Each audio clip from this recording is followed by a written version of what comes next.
찬바람 부는 갈바리산 나의 주 예수 걸어간 곳 나 같은 죄인 살리시려 가진 것 모두 주셨도다. 오 사랑하는 귀하신 주 오늘도 험한 저 갈바리에 못 박혀 피를 흘려주시니 네가 참 생명 얻는도다. 마지막 숨을 거두실 때 죽을 날 위해 기도한 말, 오 아버지여 저들의 죄 다 용서하여 주옵소서. 오 사랑하는 귀하신 주님 오늘도 험한 저 갈바리에 못 박혀 피를 흘려주시니 내가 참 생명 얻는도다.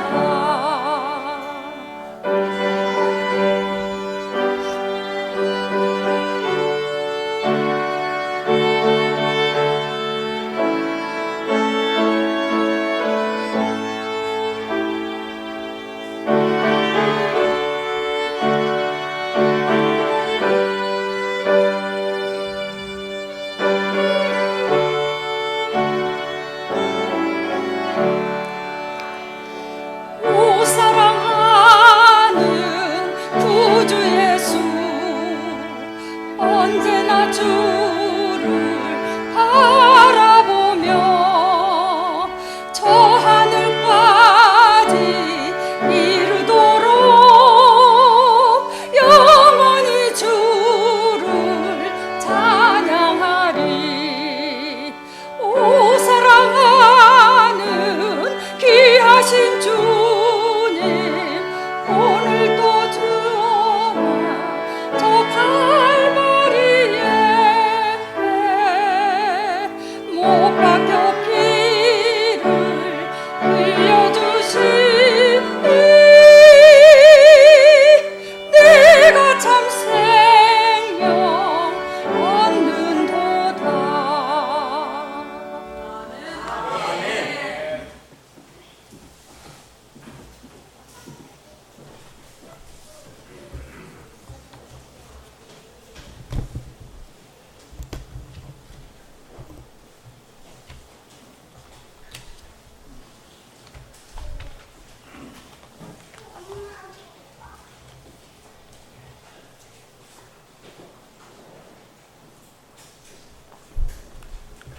성도 여러분 안녕하십니까? 네, 아름다운 은혜로운 찬양을 해주신 우리 집사님 감사합니다. 네, 오늘 이렇게 교회 들어와 보니까 이 마음국기가 걸려 있고 말입니다. 우리 아이들이 좋아하는 성경학교 계절이 돼서 어릴 때 이 교회를 처음 나와서 성경학교를 했던 기억이 떠오릅니다. 우리 하나님께서 어린 아이들의 마음속에 하나님의 귀한 사랑을 심어주셔서 또 믿음 안에서 잘 성장하는 아이들이 되기를 바랍니다. 저는 개인적으로요, 오늘 이제 그동안 계속 화창한 안식일을 보내다가 이제 이번 주에 굉장히 무덥고 비가 좀 많이 왔습니다.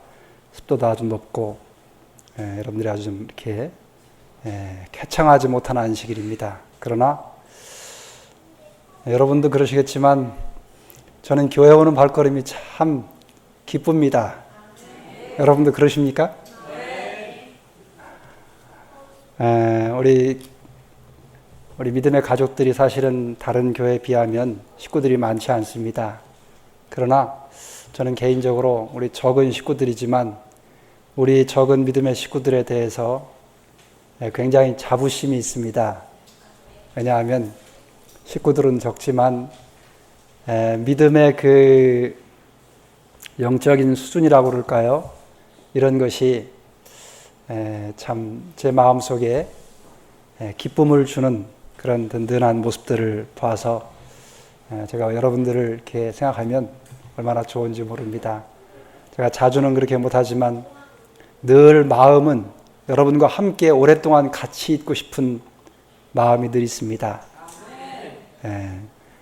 하나님께서 아마도 여러분과 이렇게 따뜻한 믿음 안에서의 좋은 사랑의 관계를 이렇게 갖게 해주신 것에 대해서 다시 한번 감사를 드립니다. 오늘 특별히 우리 반가운 여러분들 만나 뵙게 해서 정말 기쁘고 감사합니다. 우리 먼저 성경 말씀, 오늘은 구약 성경 이사야서 59장 1절과 2절 말씀을 좀 먼저 읽겠습니다. 구약 성경 이사야서 59장입니다. 59장 1절과 2절을 좀 함께 읽을까요? 짧으니까 여러분과 제가 함께 소리내서 맞추어서 읽어보겠습니다. 혹시 성경 못 찾으신 분은 이 앞에 떴지요? 네, 화면에 떴습니다. 보시고 읽으셔도 되겠습니다. 1절 2절까지만 하겠습니다. 함께 읽습니다. 시작.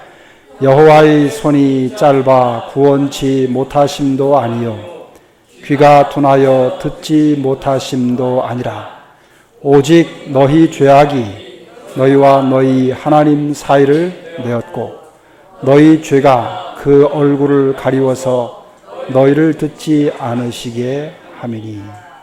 네, 2절까지 읽었습니다.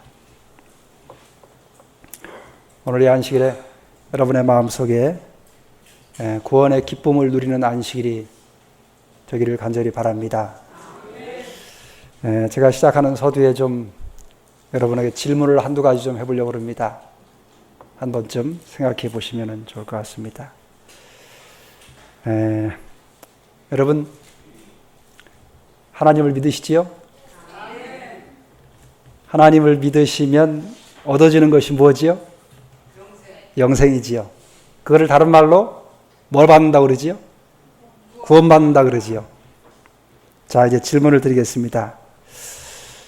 여러분 생각에 구원, 하나님 믿고 구원 얻기가 쉬울까요? 멸망받기가 쉬울까요? 좀 다르게 제가 질문을 해보겠습니다. 구원을 얻는 게 더 어렵습니까? 멸망받는 게 더 어렵습니까? 각자 한번 생각해 보십시오. 네. 자, 그러면 제가 질문을 조금 다른 측면에서 한번 드려보겠습니다. 하나님의 능력이 크십니까? 사탄의 능력이 큽니까? 이게 질문은 금방 답이 나오네요. 공통적으로. 로마서 1장 16절에 보면은 이 복음은 모든 믿는 자에게 구원을 주시는 하나님의 능력이 됨이라 그랬어요. 복음은 죄인을 구원하시는 하나님의 능력이십니다. 자, 그렇다면 제가 처음 드린 질문을 다시 한번 생각해 보시기 바랍니다. 구원을 얻는 것이 쉬울까? 멸망받는 것이 쉬울까? 또는 구원 얻는 것이 어려울까? 멸망받는 게 어려울까? 이 질문에 대한 답을 여러분 각자가 마음속으로 한번 가지고 계셔 보시고 또 하나의 질문을 드리겠습니다. 그 질문에 대한 답을 여러분이 구체화할 수 있도록 제가 다른 유형의 질문을 조금 드려보겠습니다. 창세기 6장부터 보면은 노아 홍수 사건이 나옵니다. 노아 홍수 때, 홍수로 세상이 멸망할 때 구원 얻은 사람이 많았습니까? 멸망받은 사람이 많았습니까? 몇 명이 구원을 받았지요? 노아의 가족 8명만 구원을 받았습니다. 그럼 이제 다시 질문하겠습니다. 구원 얻기가 쉽습니까? 멸망받는 게 쉽습니까? 이번엔 좀 생각이 좀 달라집니까? 자, 여러분 마음속에 대답을 가지고 계실 겁니다. 근데 제가 처음 첫 질문만 했을 때는 여러분이 쉽게 대답할 수 있을 겁니다. 근데 두 번째 제가 노아 홍수에 관한 이야기를 여러분에게 말씀드렸고 다시 질문을 했을 때 여러분의 마음속에 생각이 조금 달라질 수도 있습니다. 그렇다면 여러분은 제 두 번째 질문에 뭐라고 대답하시냐면 주저하지 않고 하나님의 능력이 사탄의 능력보다 더 크다고 즉시로 대답하셨어요. 그렇다면 복음은 죄인을 구원하시는 하나님의 능력인데 하나님의 능력이 사단의 능력보다 더 크다고 하는 사실을 여러분이 믿는다고 한다면 여러분의 대답은 논리적으로 볼 때 구원을 얻는 것이 쉬운지 멸망을 받는 게 쉬운지 이 질문에 대하여 여러분은 당연히 뭐라고 대답을 해야만 되냐면 구원을 얻는 것이 더 쉽다고 즉시로 대답을 하셔야만 돼요. 그런데 문제는 노아 홍수 사건을 제가 여러분에게 말씀을 드리고 나서 다시 첫 번째 질문을 드렸을 때 여러분의 생각 속에 혼돈이 일어난다고 하는 것입니다. 그러십니까? 예. 아니라고 대답하신 분도 계십니다. 네. 네. 좋습니다. 그렇다면 여러분 이런 질문을 여기서 우리가 좀 해볼 필요가 있습니다. 분명한 성경적인 사실 중에 하나는 하나님은 사단을 이긴 또 예수님이 인성을 쓰시고 오신 예수님도 사탄을 이기고 승리하신 분이십니다. 그리고 그 삼위 하나님이 타락한 죄인을 구원하시기 위하여 합력하셔서 죄인들을 영원한 하늘로 데려가시는 것이 그것이 구원입니다. 그런데 여러분, 왜 여러분과 제 마음 속에 또 왜 많은 대부분의 사람들 속에 특별히 하나님을 믿노라고 하는 사람들의 마음에까지라도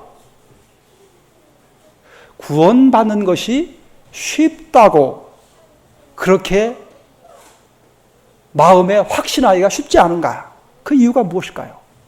제가 한 가지 질문만 드렸더라면 여러분은 대답을 어렵지 않게 했을 것입니다. 구원받는 것하고 멸망받는 것하고 어느 것이 더 쉽습니까? 하면 교회를 조금 다니시고 믿음이 좀 있노라고 하시는 성경 지식이 있노라고 하시는 분들은 구원받는 게 쉽습니다. 라고 조금 믿음이 한 단계 업그레이드 된 분들이라면 그렇게 대답할 수 있습니다. 그렇지 않고는 대부분은 또 구원받는 게 좀 더 어려울 것이라고 하는 생각을 대부분 하고 있을 것입니다.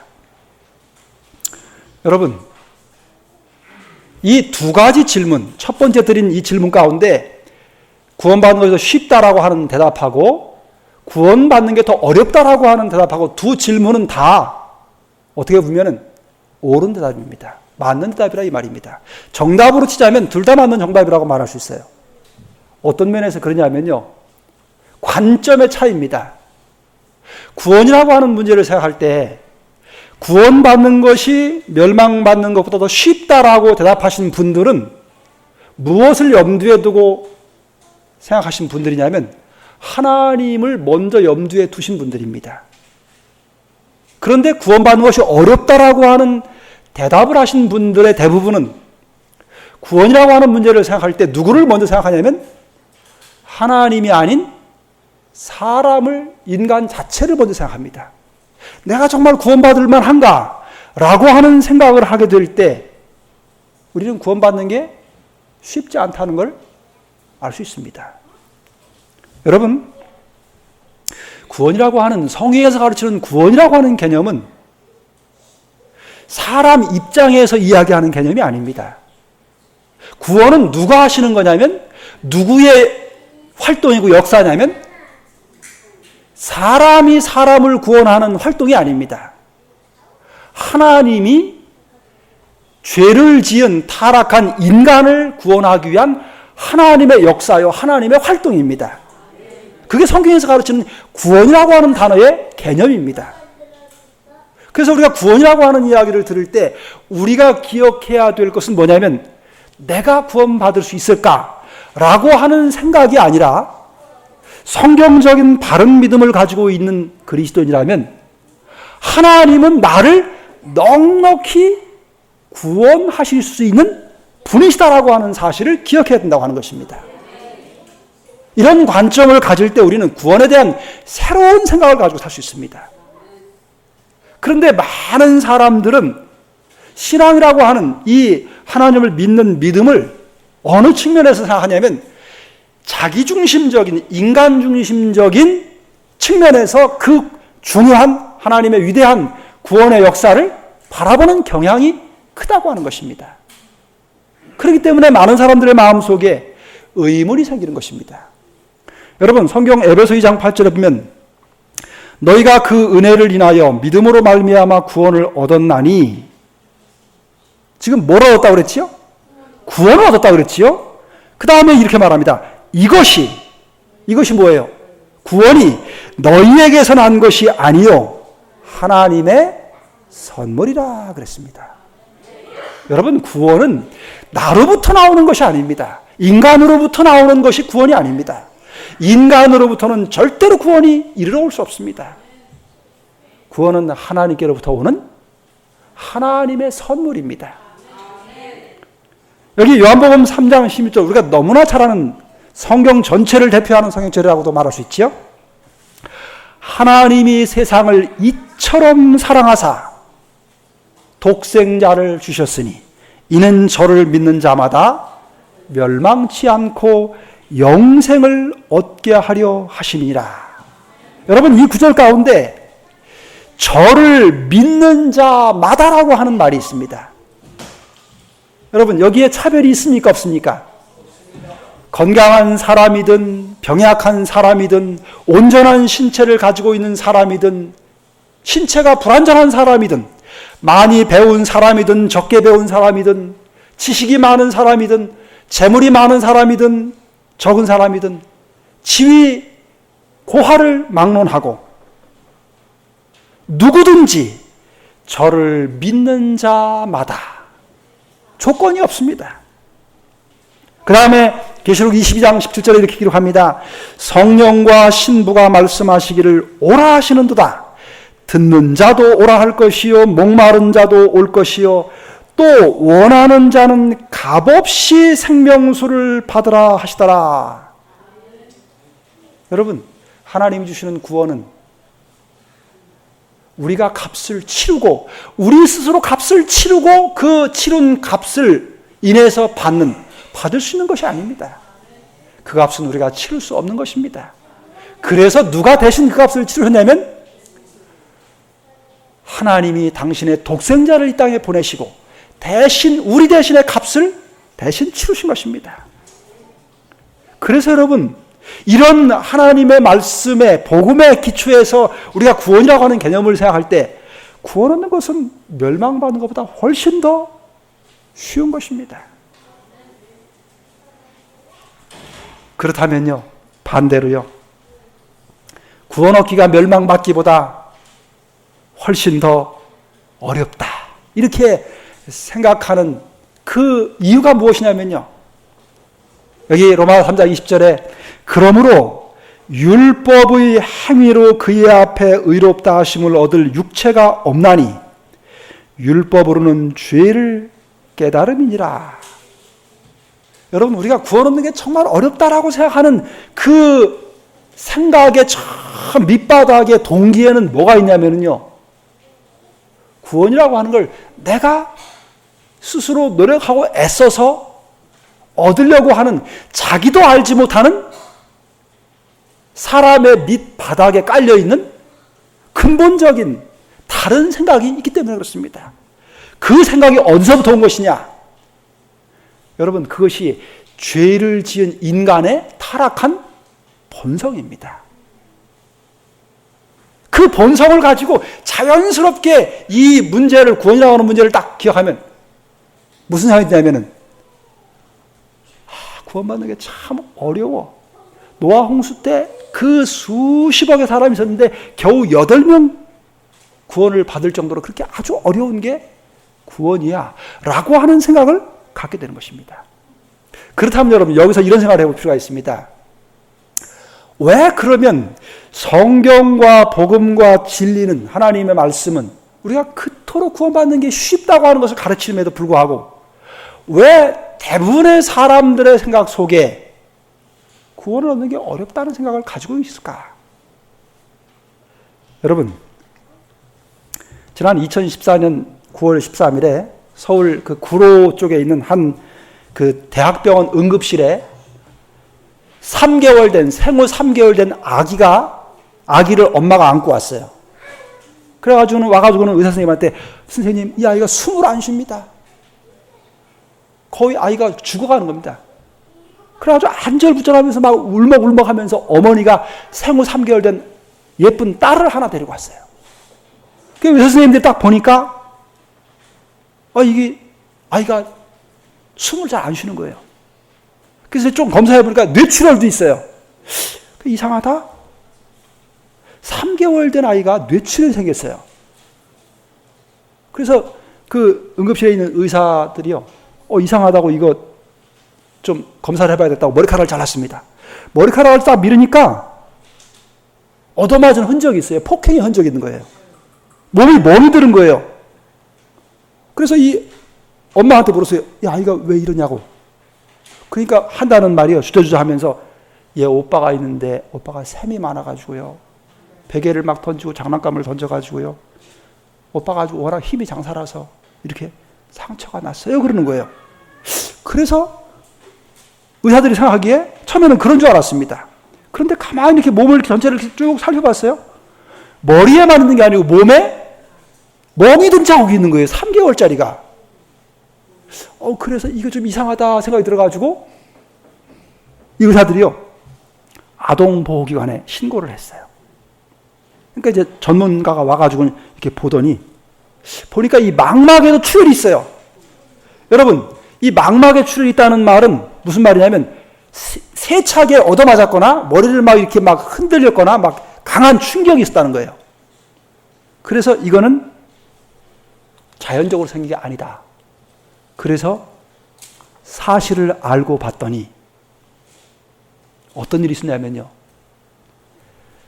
이 어머니라고 하는 사람이 나중에 조사를 해보니까 생모가 아니었어요. 다시 말하면 자기가 낳은 딸이 아니에요. 근데 사정을 알고 보니까 이 29살 된 이 엄마는 그 어린이집 있잖아요, 어린이집 교사였어요. 그런데 결혼을 했습니다. 결혼했는데 아들 둘이 있어요. 아들 둘이 있는데 남편은 뭐 하냐면 지방에 그 주유소 그 주유해주는 그 직업을 가지고 있어요. 그래서 지방에서 있으니까 서울에서 부인은 또 부인 나름대로 직장 갖고 있으니까 떨어져서 주말 부부로 살았어요. 그런데 이 부인이 아이를 너무너무 사랑하는 거예요. 근데 큰아이는 또 정상이 아니에요. 아들아이는. 그런데 딸이 하나 있었으면 해갖고 딸을 갖고 싶은 거예요. 근데 남편이 뭐 한 적은 월급을 받으면서 500만 원짜리 월세방에 살아요. 근데 입양을 딸을 하려고 그러니까 조건이 안 맞는 거예요. 부모 재산을 보잖아요, 입양할 때. 너무 가진 재산이 없으니까 딸을 입양을 못하니까 딸을 하나 입양하고 싶은데, 그래가지고 어떻게 했냐면 인터넷에 들어가서 불법 입양을 했어요. 불법 입양은 그냥 복지기관 상관없이 그냥 아이를 너무 쉽게 받은 거예요. 전화했더니 한 열흘 뒤에 전화가 와가지고 어디로 오라고 그래가지고 가서 아이를 그냥 옷까지 몇 개 하고 이렇게 해가지고 신발하고 받고서 아이를 데려온 거예요. 근데 남편이 이제 주말에 이렇게 와보니까 웬 아이가 있거든요? 그러니까 부인이 거짓말을 했어요. 여보, 어떤 분이 와가지고 이 아이 좀 잠깐 맡겨달라고 했는데 가더니 안 온다고.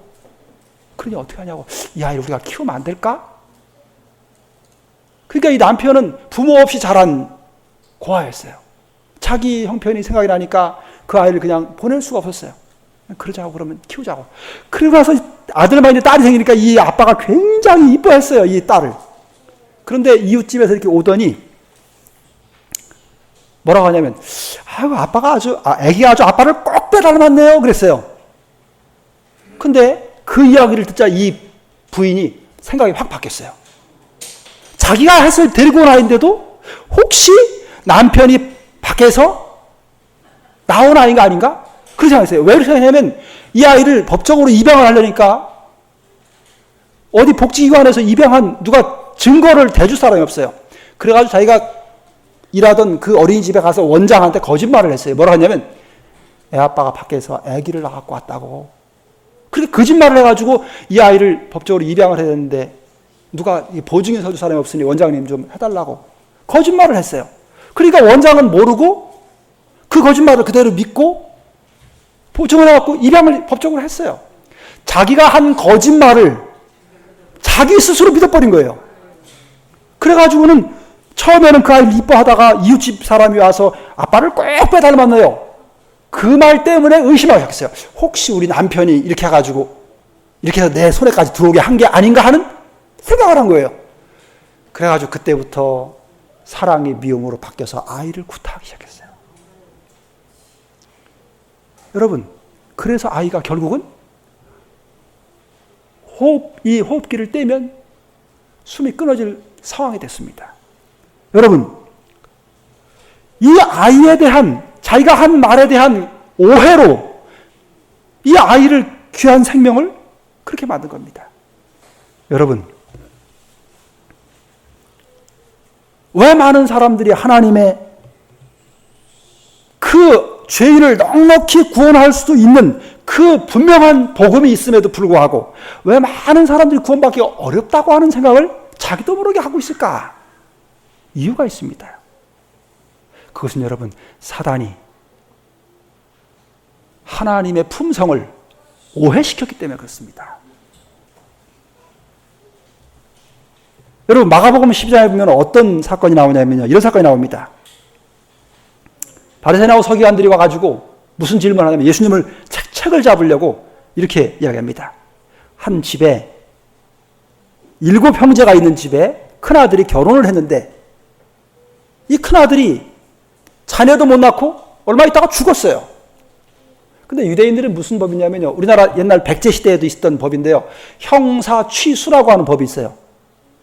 형이 자녀 없이 죽으면 동생이 형수를 아내로 맞이해서 자녀를 낳게 하는, 그래서 형이 죽으면 맞이한다고 해서 형사 취수입니다.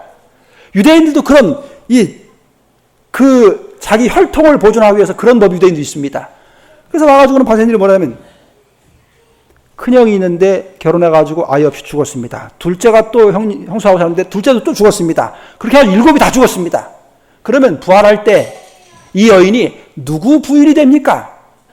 그렇게 물은 거예요, 예수님한테. 그러니까 예수님이 딱 이렇게 말씀하셨어요. 거기 마가복음 12장 24절에 예수께서 가라았을 때 너희가 성경도 하나님의 능력도 알지 못함으로 오해함이 아니냐. 사람이 죽은 자 가운데 살아날 때에는 장가도 아니가고 시집도 아니가고 하늘에 있는 천사들과 같으니라. 그러면서 27절에 하나님은 죽은 자의 하나님이 아니요 산 자의 하나님이시라. 너희가 크게 오해하였도다. 그렇게 말씀하셨어요. 여러분, 많은 사람들이 하나님의 품성, 하나님의 사랑을 대단히 오해하고 있습니다. 여러분, 하나님의 품성을 아주 가장 크게 오해시킨 교리가 하나 있습니다. 교회에서 가르쳐지는 교리입니다. 그게 뭔지 아세요? 영원 지옥설입니다. 보통 지옥설이라고 그러죠.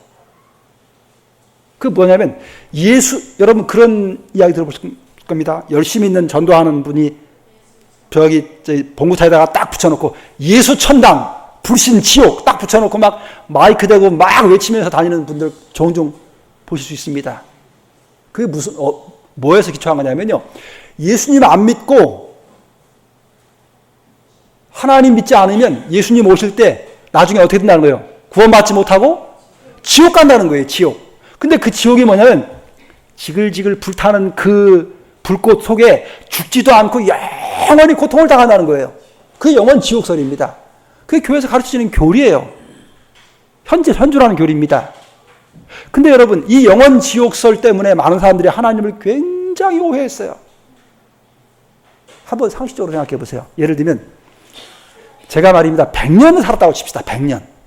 100년을 사는데 착한 일을 하나도 안 하고 100년 내내 죄만 졌다고 치십시다. 그러면 100년 동안 죄졌으면 그 죄값을 갚자면 상식적으로 말해서 몇 년 정도 고통당하면 되겠어요? 100년이면 족하지 않겠어요? 그러면 쌤쌤이 되는 거 아니에요? 그 정도면 공의롭다고 말할 수 있어요. 공정하다고. 아니, 그런데 100년 동안 죄를 졌는데 그 100년 죄 지은 것 때문에 끝이 없는 영원 동안 불타는 그 뜨거운 불에서 죽고 싶어서 죽지도 못하고 막 어떻게 할지도 모르고 그 고통을 영원토록 받는다면 그런 하나님의 사랑의 하나님이라고 말할 수 있을까요?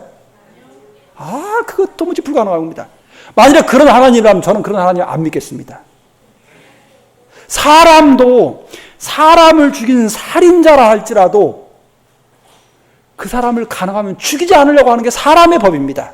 불완전한 사람이 만든 법도 자비라는 게 있어요. 그런데 하나님이 어떻게 세상에 100년 동안 7, 80년 동안 죄졌다고 그래서 그 사람을 하나님 믿지 않았다고 해서 너 나 믿지 않았지? 너 영원토록 고통당해야 돼 하면서 지옥에 던져놓고 그 지글지글 끓는 지옥에서 고통당한 걸 보고 그렇게 즐겨할 분이 하나님이라는 말입니다. 그 얼마나 잔인한 하나님이에요. 여러분, 사단이 한 일이 뭐냐면 하나님의 품성을 이렇게 오해시킨 거예요. 지금도 끊임없이 재난이 일어나잖아요. 홍수 나고 뭐 지진 나고 눈사태 나고 그럴 때 사람 많이 죽죠. 그럼 사람들은 무슨 생각합니까? 하늘도 무심하시지 하나님이 어떻게 나한테 이런 고통을 허락하시는가? 라고 누구 원망하냐면 하나님 원망해요. 평소에는 하나님 믿지도 않던 사람이 말입니다. 그거 다 누가 하는 일이냐? 사단이 하는 일입니다. 사단이 그 모든 재난과 불행을 가져오는 장본인임에도 불구하고 자기의 속성을 누구한테 전가시키냐면 하나님께로 전가시키는 겁니다. 그 사람들은 하나님을 원망하게 되는 거예요. 여러분, 그렇다면 여기서 말입니다. 이런 생각을 해볼 필요가 있습니다. 그러면 하나님이 왜 죄인을 구원하시지 않으시는가? 왜 하늘에 들어가시지 않으시는가? 노아 홍수 때 많은 사람들이 있었는데 왜 그들을 하나님께서 구원하시지 않고 물에 그냥 멸망당하도록 그냥 두셨을까? 하나님이 사랑이라면 그 사람들 중에 몇 사람을 더 구원하셔야 되는 거 아닌가? 라고 하는 생각을 할 수 있지 않겠습니까? 여러분, 여기서요, 하나님의 곡해된 품성을 우리가 바르게 이해하는 것이 필요합니다. 자, 이 문제를 이렇게 뒤집어서 생각해 볼 필요가 있어요. 구원이라고 하는 문제를 어떻게 생각하냐면, 예를 들면 세상에서 여러분 전도하시죠? 전도하는데 어떤 사람은 그래도 전도제라도 잘 받고 수고한다고 하는 분이 있는가 하면 전도 주면 탁 치면서 필요 없다고 우리 집에 오지도 말라고 그런 사람도 있지요. 예전에는 더 심했습니다. 어떤 사람은 막 오면 소금 던지는 사람, 소금 뿌리는 사람이 있어요. 막 이렇게 전도지나 가면 소금 뿌려요. 막 이렇게 부정탄다고. 그런데요, 만일에 말입니다. 하나님 믿는 게 아주 싫고 교인들은 아주 싫어하는데 그 사람을 그냥 그대로 예를 들면 하나님께서 하늘에 데려갔다고 쳐보십시다. 이 가정이지만 구원받을 수 없는 사람을 하늘에 그대로 옮겨놔서 하나님이 그냥 그 사람을 데리고 하늘에 갔다고 쳤을 때 과연 어떤 일이 벌어질까? 여러분, 제가 몇 말씀을 좀 읽어보려고 합니다. 자, 제가 읽는 말씀을 한번 잘 들어보시기 바랍니다. 여기 대den토 542쪽에 보면 이런 말씀이 있어요. 사단을 지도자로 삼고 그의 세력에 의하여 지배되어 온 자들은 하나님 앞에 나아갈 준비가 갖추어져 있지 않다. 교만과 허위와 방탕과 잔혹이 그들의 품성으로 굳어졌다. 그런 사람들이 천국에 들어가 세상에서 그들이 멸시하고 증오한 사람들과 함께 영원히 살 수 있겠는가? 진리는 거짓말하는 자에게 결코 듣기 좋은 것이 될 수 없다. 온유는 자부심과 교만으로 더불어 화합할 수 없다.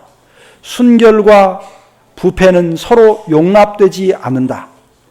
이타적 사랑은 이기적인 사람에게 아무런 매력이 없다. 완전히 세속적이요 이기적인 관심에 몰두되어 있는 자들에게 하늘이 어떤 기쁨을 줄 수 있겠는가?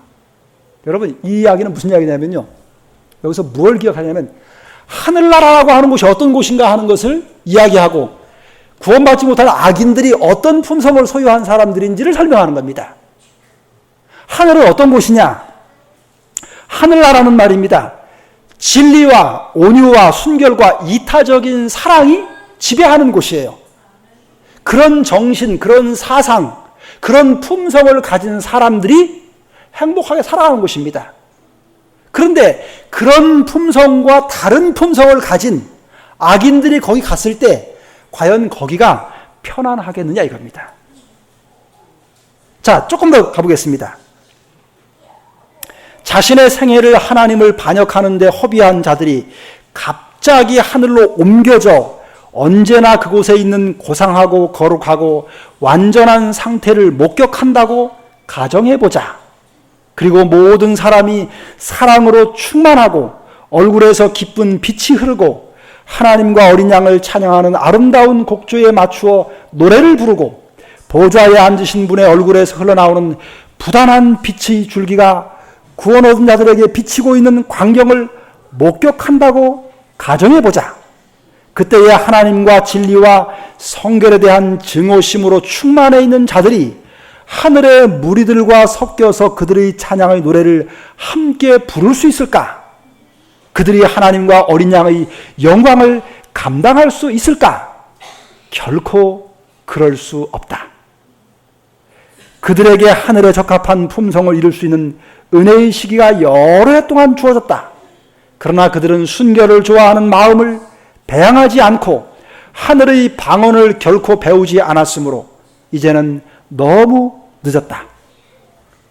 하나님을 반역한 생애가 그들을 하늘에 적합하지 못하게 만들었다. 그 다음에 여기부터가 참 중요한 부분입니다. 하늘의 순결과 성결과 평화는 그들에게 괴로움이 되고 하나님의 영광은 태우는 불이 될 것이다. 그들은 그 거룩한 곳에서 피하기를 원할 것이다. 그들은 그들을 구속하기 위하여 돌아가신 분의 얼굴을 보지 않기 위하여 차라리 멸망받기를 원할 것이다. 악인의 운명은 그들 자신의 선택에 의해서 정해진다. 그들이 하늘에서 제외되는 것은 그들 스스로 자원해서 되는 일이며 하나님의 입장에서 볼 때 그것은 공의롭고 자비로운 처사이다. 여러분, 이게 말입니다. 공의라고 하는 죄인을 구원하지 않는 것은 하나님의 입장에서 볼 때는 뭐라고 표현하냐면 공의라고 표현합니다. 왜냐하면 그 사람들이 하늘에 가서 절대 행복할 수 없을 것을 하나님이 아시기 때문에 안 데려가시는 거예요. 그런데 이걸 죄인의 입장에서 보면은요, 뭐라고 표현하냐면 자원하는 멸망이라고 표현할 수 있어요. 하늘에 가서 행복하게 살 사람이 있는가 하면 하늘에 가긴 가는데 그 하늘이 더 이상 하늘이 될 수 없는 너무너무 불편한 곳이 될 수 있어요. 여러분, 이런 경험 해보셨습니까? 버스를 타고 말입니다. 동네에서 여행을 갑니다. 동네 사람들이 모여서. 근데 그 동네 교회 열심히 신실히 잘 다니는 한 분이 딱 끼어서 들어갔어요. 왜냐하면 같은 동네 사니까 안 갈 수 없으니까 같이 갔어요.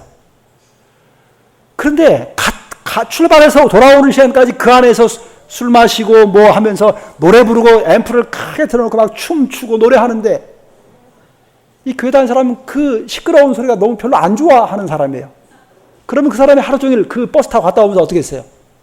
우리 최가연 장로님 전에 한번 그 경험 하셨다 그랬지요. 아주 다녀오셔서 굉장히 고생하셨다고 그러셨는데 그 시간이 그 동네에 있는 사람들한테는 아주 즐거운 시간이에요. 그동안 쌓였던 스트레스 막 소리 지르면서 노래 부르고 춤추고 막 뛰면서 막 그냥 그러면서 아주 행복한 시간을 보내요. 근데 그 중에 한 사람, 그런 거 싫어하는 교회 다니는 사람인데 그 하루 종일 얼마나 피곤하겠습니까? 똑같은 거예요. 하늘나라예요. 이 세상에서 그 순결하고 그 진리와 온유함과 이런 것들을 이타적이고 헌신적인 섬김의 그런 품성들을 배양하지 않은 사람이요, 자기만 하는 사람이 하늘에 가보세요. 그러면 그런 자기와 다른 품성을 가진 사람들 사이에 자기가 있으면서 얼마나 불편하겠어요. 여러분, 여기서 우리가 기억하겠습니다. 하늘나라는 어떤 곳인가? 여러분, 구원받아서 그냥 하늘에 가고 싶어하는 마음만 갖고 있으면 안 됩니다. 여러분이 가서 살 곳이 어떤 곳인가를 알아야 돼요. 자, 첫째는 하나님 앞에서 아주 하나님 앞에 있는 것이 너무 기쁘고 행복한 그런 곳이 하늘입니다. 그 다음에 아주 거룩한 자들과 사귀며 사는 곳이 하늘입니다. 이기심이 이기심 없는 사랑이 지배하는 곳이 하늘이에요. 무한한 사랑을 가지고 다른 사람을 섬기고 봉사하고 희생하면서 그런 과정을 통해서 최고의 기쁨과 행복을 누리는 곳이 하늘입니다. 그에 비해서요,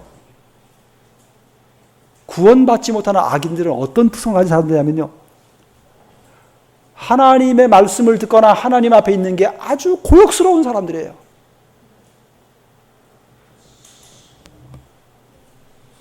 그 이타적이고 다른 사람을 섬기고 봉사하는 그와 같은 일이 자기하고는 너무 안 맞는, 도무지 아주 고통스럽고 역겨운 그런 품성을 가지고 있는 사람입니다. 여러분, 우리가 중요시 여겨야 될 것은요, 하늘에 가는 문제만 우리가 바랄 게 아닙니다. 우리가 가서 살아야 될 하늘이 어떤 곳인지를 먼저 아는 겁니다. 그리고 그 하늘에서 살만한 성품을 준비하는 겁니다. 여러분, 그러면 하늘에 가서 행복한 사람들이 누굴까? 여러분, 이런 사람들입니다. 이 땅에서부터 하늘의 속성을 즐거워하는 사람들. 하늘의 속성이 뭔가요? 겸손, 섬김, 봉사, 순결, 이런 속성입니다. 온유, 순결함을 사모하는 사람들. 다른 사람 것을 내가 내 주머니에 넣어야 다른 사람보다 내가 조금 더 인정받고 높은 자리에 올라가야 마음이 편안한 그런 사람이 아닙니다.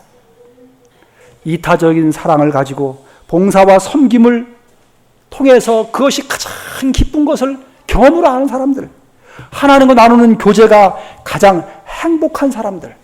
하나님을 찬양하는 것이 더없이 기쁘고 즐거운 사람들. 형제를 사랑하는 마음이 모든 행동의 동기가 돼서 행하는 사람들. 요약하자면, 한마디로 요약하자면요, 예수님의 성품을 닮은 사람들입니다. 그런 사람들이 하늘에 갔을 때 그 하늘이 진짜 행복한 겁니다.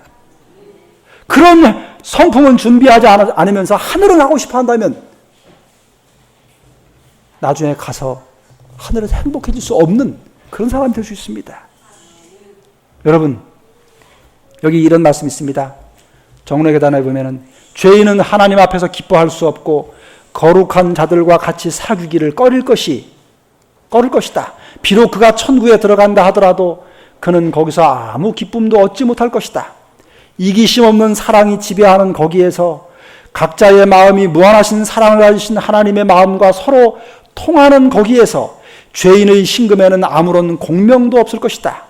죄인의 사상과 취미와 동기도 거기 사는 무죄한 자들을 고무시키는 사랑과 취미와 동기와는 배치될 것이다. 그는 하늘의 멜로디에는 거친 음조가 될 것이다. 그에게는 천국이 말할 수 없이 고통스러운 장소가 될 것이다. 그는 하늘의 빛이 되시고 하늘의 기쁨의 중심이 되시는 자에게서 피하기를 원할 것이다. 그런즉 악인이 하늘에서 제외되는 것은 하나님의 전제적 명령으로가 아니다.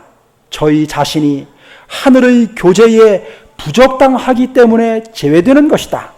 하나님의 영광도 그들에게는 오히려 소멸시키는 불이 될 것이다. 저들은 저희를 구속하기 위하여 죽으신 자의 얼굴을 피하기 위하여 차라리 멸망을 자취할 것이다. 여러분, 하나님은 절대로 모순되는 분이 아닙니다. 어디서는 하나님은 죄인을 사랑하는 분이라고 그러고 어디서는 악인을 미워해서 구원하지 않는 그런 모순되는 분이 아니십니다. 하나님은 죄인까지라도 사랑하시는 분이십니다. 그러나 그 죄인을 사랑하시기 때문에 그 죄인이 행복할 수 없는 세계인 하늘에 그를 데려가실 수 없는 것입니다. 그래서 여러분 중요한 것은 우리가 이 땅에서 하늘에 유일하게 가져갈 수 있는 것은 뭐냐면 변화된 성품뿐입니다. 우리가 이 땅에서는 뭐 하는 것이냐면 하늘에 가서 살기에 합당한 성품을 준비하는 것입니다. 그 준비는 우리 스스로 할 수 있는 것이 아닙니다. 그것은 성령께서 우리 안에 들어오실 때, 우리의 주인이 되실 때, 그리고 그 성령을 통하여 예수님이 내 삶의 주인으로 좌정하실 때 비로소 우리를 새롭게 변화시키시는 분이 하나님이 되시는 것입니다. 그럴 때 우리는 하늘에 합당한 성품을 갖게 되고 또 구원받는 무리에 들어갈 수 있게 되는 것입니다. 여러분, 그 일을 가장 잘 보여주는 곳이 어디냐면 그리스도의 십자가입니다. 그 십자가에서 그 하나님의 사랑과 그 품성을 하늘이 어떤 곳인지를 깨닫고 그 하늘을 위하여 변화된 품성으로 준비된 사람들이 들어가는 곳이 하늘입니다. 오늘 여러분, 우리가 얼마나 이기적이고 죄된 존재인지, 하나님이 얼마나 무한한 사랑을 가지신 분인지, 그리고 이기적인 나를 어떻게 변화시키시는 분인지를 가르쳐 주시는 곳이 어디냐면 그리스도의 십자가입니다. 그 십자가를 통해서 하나님의 무한한 사랑을 발견하고 그 사랑의 주인 되시는 주님을 여러분의 개인의 구주로 받아들이시고 그분이 인도하시는 대로 이 땅에서 주님을 닮은 품성을 준비하게 될 때에 마침내 우리가 하늘의 백성으로 하늘에서 행복하게 살게 될 것입니다. 그런 귀한 특권들을 누리시고 우리의 구원관이 보다 더 나은 바른 구원관을 가지고 그렇게 잘 준비되셔서 오시는 주님을 기쁨으로 영접하는 우리 모든 식구들이 되시기를 간절히 바라면서 말씀을 드리겠습니다. 많은 은혜 받으셨죠? 찬미 365장을 부른 다음 목사님의 축도로 예배를 마치겠습니다. 365장입니다.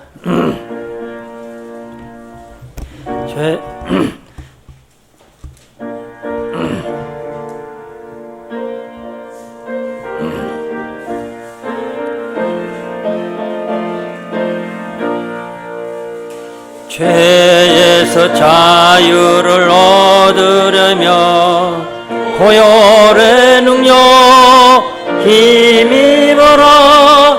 시험을 이기는 승리되니 참 놀라운 능력이로다. 주의 보혈 능력 크도다. 주 예수 믿어라. 주의 보혈 그 어린 양의 매우 귀중한 피로다. 육체의 정욕을 이기려면 보혈의 능력 힘입어라. 깨끗한 마음을 얻게 하는 참 놀라운 능력이로다. 주의 보혈 능력 크도다. 주 예수 믿어라.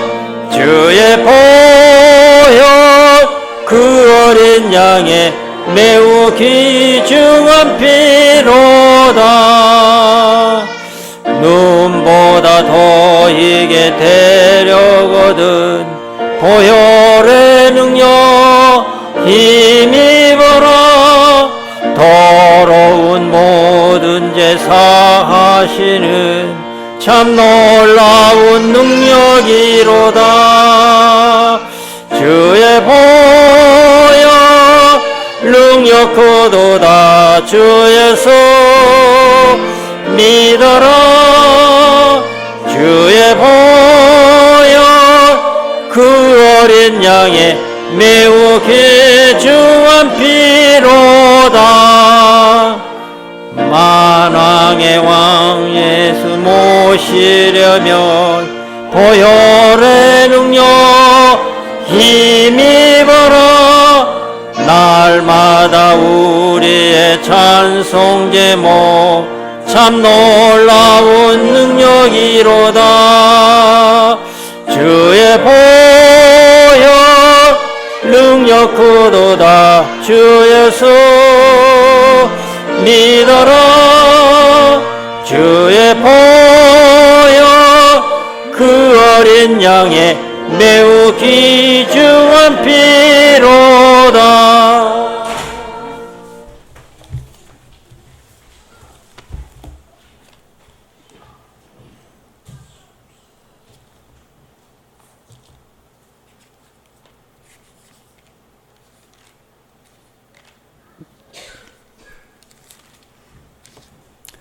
내가 확신하노니 사망이나 생명이나 천사들이나 권세자들이나 현재일이나 장래일이나 능력이나 높음이나 깊음이나 다른 아무 피조물이라도 우리를 우리 주 그리스도 예수 안에 있는 하나님의 사랑에서 끊을 수 없으리라.